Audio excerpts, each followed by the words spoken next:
Hari ini kita berkumpul di sini adalah berkat orang yang sangat istimewa. Syedaralun Sekolah Tinggi Ilmu Kesehatan atau STIKES Muhammadiyah Lok Semawe pada Selasa 17 Desember 2024 mewisuda 151 lulusan tahun akademik 2023-2024 di Gedung Serbaguna IAIN Lok Semawe. Pada wisuda kali ini, STIKES Muhammadiyah juga melakukan wisuda perdananya untuk lulusan sarjana gizi.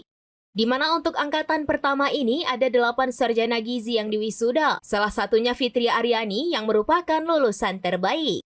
Fitria merupakan gadis kelahiran Gedong pada 6 Desember 2002. Kini tinggal di Matang Puntung, Kecamatan Samudra, Kabupaten Aceh Utara. Kepada serambinews.com, anak pasangan Mahmud AB SPD dan Darmiah ini menyebutkan dirinya memilih jurusan gizi karena menilai memiliki prospek kerja yang luas dan terjamin. Sedangkan untuk menjadi lulusan terbaik, dia tentunya selama ini giat belajar.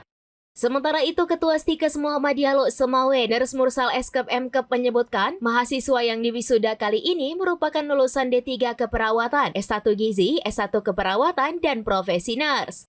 Mursal juga mengingatkan para lulusan mengenai tantangan global yang semakin kompleks di sektor kesehatan. Saya merasa sangat senang dan bangga, terutamanya saya untuk lulusan hari ini saya bersama orang tua saya sendiri, dan untuk pesannya semoga untuk STIKES Muhammadiyah Lok Semawe bisa terus menghasilkan generasi kesehatan seterusnya yang unggul, profesional, dan islami. Pertama, saya berminat gizi karena prospek kerja yang luas dan terjamin. Acara wisuda pada hari ini berjalan dengan sukses dan harapannya para lulusan bisa memberikan kontribusi yang besar untuk pelayanan kesehatan, terutama gizi, karena memang hari ini kita memiliki lulusan perdana untuk prodi gizi.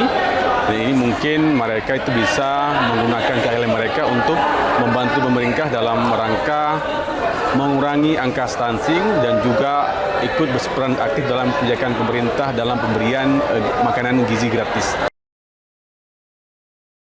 Download Tribun X sekarang, menghadirkan lokal menjadi Indonesia.